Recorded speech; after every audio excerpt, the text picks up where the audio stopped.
So this video is going to be on just solving radical equations. So basically equations just have radicals in them. So we're going to take a look at number 1 and number 2. Now I want to talk about the difference between these right off the get-go to talk about some things. Notice that the radical for number 1 does not have a variable under it versus number 2 has the variable underneath it. So when you have a variable underneath it, the process is different and there's certain things you have to do extra versus where the variable isn't underneath and the variable is out front. So let's go through these problems and just analyze how it gets done. So first things first, here we go. So the first equation, we can just solve this as though it were a regular linear equation. So we just follow processes of inverse operations. So the first thing I want to get rid of is this 3. So I'm going to go ahead and minus 3, and I'm left with 2x root 3 on the left, and I'm left with 2 on the other side. So the next thing I want to do here, okay, is I want to isolate x. So to isolate x here, okay, I just need to undo the multiplication. So instead of doing divide by 2 and then divide by root 3, what I'm going to go ahead and do here is I'm going to do this all at once. So I'm going to divide this side by 2 root 3. And then I'm going to divide the other side by 2 root 3. Now on the left-hand side, I reduce, and I'm left with x, and it's equal to. On the right-hand side, I reduce, and I get 1 over 1, and that becomes 1 over root 3. Ooh, that's an awful root. So 1 over the square root of 3. Now, it'd be nice if we were done, but unfortunately in pure mathematics, you're not allowed to leave a radical in the denominator. So what I'm going to have to do here is I'm going to have to do what we call rationalize the denominator. Now to rationalize the denominator, I need to complete the root. So in this case, I just need to multiply the square root of 3 by another square root of 3, both top and bottom.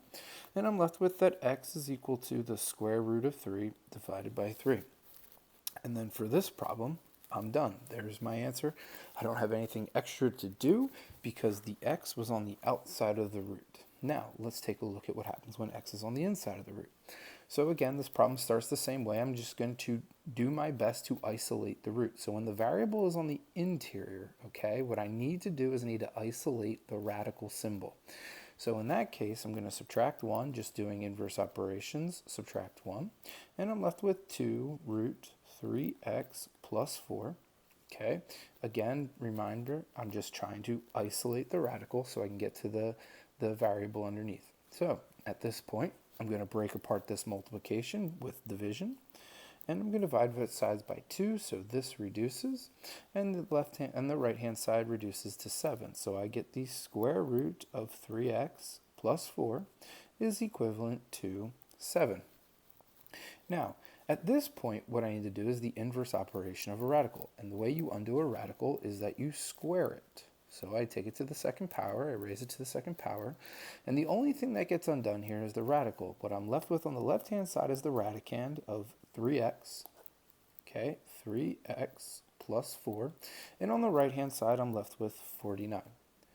Now, there's no need, sometimes when people see square roots, they start thinking that they should be doing plus minus. When you square something, remember that the answer is always positive, so don't worry about that.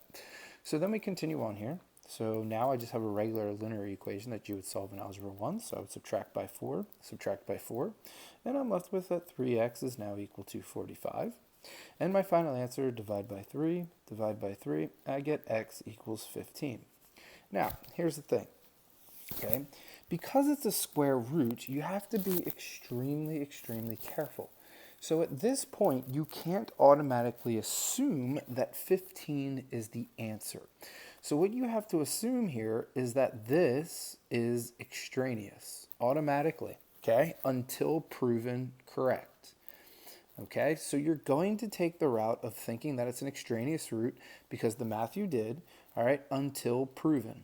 Okay, and well, how do you prove something that it works? You plug it in the equation and you make sure that you get a true statement. So what I'm going to do here is I'm going to plug 15 back in to the original equation. So I'm going to plug 15 for x back into the original equation, and I'm going to simplify this entire side. And if it does in fact make 15, then I know that I have a solution. So here we go. Let's go ahead and do that. So moving this off to the side here for my check.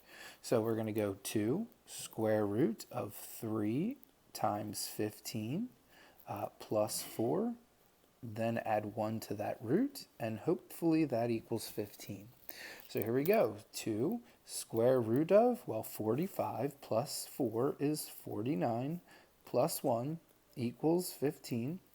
So the square root of 49 is 7. So this is 2 times 7, which is 14, plus 1 equals 15. If you want to show the baby steps here and write 2 times 7, go ahead. I'm just doing it kind of shorthand script here. 2 times 7. And then 14 plus 1 is 15. And indeed, 15 does equal 15. So check. So that's not extraneous. That is indeed a true solution. So on square roots, you're better off by taking the safe route of thinking it's extraneous and proving that it's correct thereafter. All right, so let's do another example here. On to the next one. Okay, so last example we're going to do in this problem is going to read 8 plus the square root of x plus 1 equals 2. So here we go. Let's take a look at this problem. So the first thing we're going to do is we're going to try to solve it. We're going to do minus 8, and I get the square root of x plus 1 is equivalent to negative 6. Now, what I want you to know right here, okay, you should be thinking, okay, right here when you're doing these problems, okay, you should be thinking throughout the problem, all right? So, and the reason I want you to be thinking throughout the problem is because when I'm isolating a square root, we have some issues with square roots, and that is the square root of a number can't equal a negative output. So there's no number that you can take the square root of that equals a negative number. So at this point, what I would say is that this has no solution, okay? So that one would be done. Now, let's pretend you missed that, yes? Let's just pretend you miss it and you keep going. You go, oh, let's square it, because what happens when you square something? All of a sudden, it becomes positive. So the root goes away and I'm left with x plus 1 is equivalent to now 36.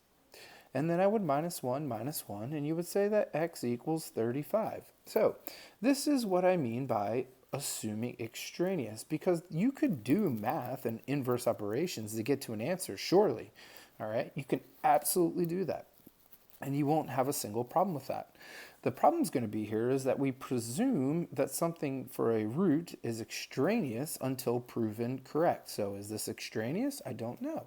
But an easy way you can do that is just simply by checking. So if I take this and I plug it back in, square root of 35 plus 1, and check, does that equal 2? Right? So I would get 8 plus the square root of 36, and does that equal 2, right? And the answer to that is no, because the square root of 36 is 6, so 8 plus 6 equals 14, and 14 does not equal 2. Therefore, this right here, x equaling 35, is an extraneous solution. I have no other solutions calculated possible, so my answer here would be the no solution. So you can write no solution, and you could also write the 0 with the big dash through it for the not symbol, which means that there's an empty set there. So the answer to this one is no solution. All right, so just make sure you're checking when you're doing these problems, when you go back through them, that you're always looking for, you're presuming extraneous until proven otherwise, okay? And that's it for now. So till next time, all right?